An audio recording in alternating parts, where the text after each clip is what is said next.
Okay, yeah. Really? It's amazing. Yeah, that's good. Uh-huh. Oh, I don't know. Me? No, I'm not doing anything else. No, I was listening. No, sorry, Mum. No, I was. You have to say it again, though. I just wanted to clarify what you said. Uh-huh. Oh, so hard listening sometimes.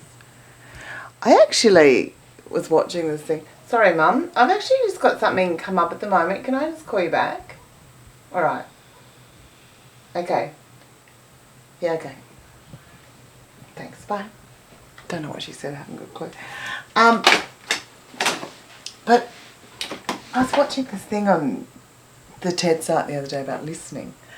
And it was this keynote where this guy is basically saying that we're losing our listening. Now, it was probably only 7 minutes long, but after about 3 minutes, I actually lost interest and turned it off. Sort of proving his point, but he did start going on this really strange tangent where he played the sound of his tumble dryer and suggested that we start appreciating mundane noises like that. It's somehow magical, and then he started dancing to the sound of a tumble dryer. And I don't know, he sort of lost me with that. I sort of, yeah, okay. What am I supposed to now appreciate, the trumpet-like sounds of my husband's morning fart, or the soprano of the blender, the incessant bird-like tweeting of the fridge when it's left open just a fraction too long. No wonder people don't listen, because I think the world's full of so much bullshit. I mean, there's so much stuff out there. We're just bombarded with this auditory kind of stuff, and we don't want to. You have to be very careful what you fill those precious little auditory holes with. You don't want cyber fluff in there. But then it kind of occurred to me, this is a really terrible confession, that I actually think I am a bad listener. I don't think I listen to anyone, really. I think I'm a shocking listener, actually. And suddenly when I thought of that, I felt terrible. I realised for years I don't think I've really listened to anyone. I'm too busy thinking about what I'm going to say next, or what I'm going to do. And when you do it yourself, and I don't know if you do it, but I know I do, it's embarrassing. I'll be in a conversation, someone's telling me something, and I just completely black out. And all I'm thinking of is what I'm going to say, and I'm waiting for a gap. I've got my psychic indicator. I'm going deep, deep, deep, deep, deep. As soon as they take a breath, I'm in. I'm in there, and I have slammed that conversation, because I'm a conversation dominatrix. I don't know if you can tell. And I will have crushed their conversation to the ground, and I would have taken over. I would have segued it into something about me, or something that I wanted to talk about. And they're just left there floundering, going, how on earth did this conversation end up with you? I'm excellent at that. I could do it. I can take over any agenda, any meeting, anywhere, anytime. I don't think that's a good thing, though. I think just a minute. Yeah, hi. Hello.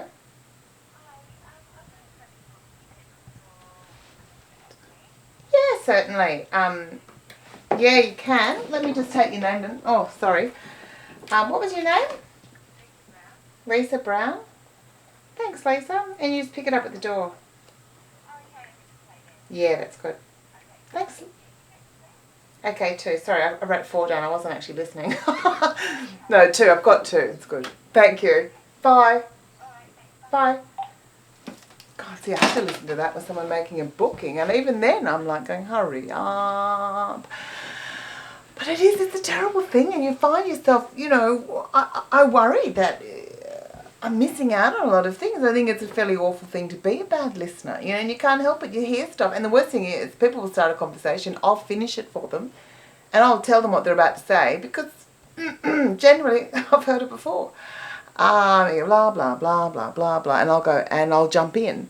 And the worst thing is I'm usually right, and generally I'm more succinct, which is so irritating that I could tell their story better than they could. And I sit there going, oh, that's terrible. I don't know. I've been, practicing listening, looking at good listeners, and you'd think from watching TV journalists, you'd think, now there is a role model for great listening. But even they're not listening, right? All those interviews where you see journalists going,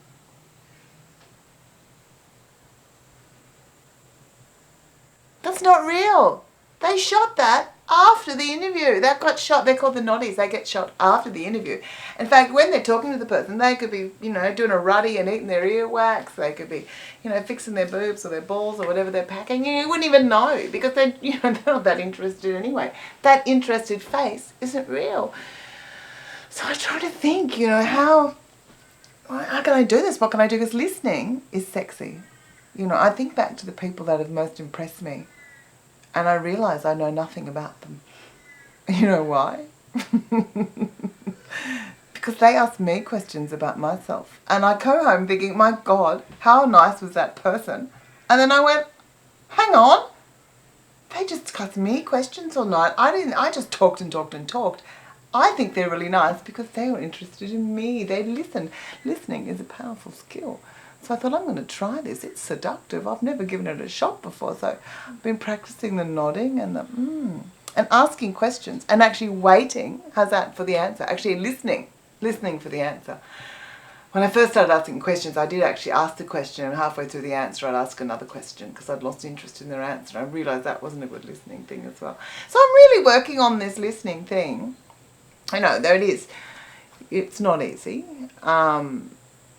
Look, of us, to be honest, a lot of time it's very boring listening to people because sometimes they're a bit dull. Look, I was on the phone to my girlfriend and God love her, I spoke for 2 hours. And when she started talking, I fell asleep. Which I don't think is recommended in the listener's guide. So I am really trying now, I'm trying to not do that, to actually be a listener, to be open. I'm not going to listen to the sound of the fridge or the tumble dryer. And I did find that, by listening, I heard something quite cute from my daughter the other day. And I thought, this really shows why you should listen. I pick her up from preschool. She runs to me. We have a big hug. And she goes, Mom, I made a boyfriend. She's 3, right? And I go, really? And she goes, yeah. He doesn't kick me or bite me or scratch me or punch me. He's really nice. I went, wow. Them some low expectations about men that I'm giving to my daughters. Maybe I should start listening to what my kids are telling me. Anyway. Oh, God, I'm not ringing them. They never shut up.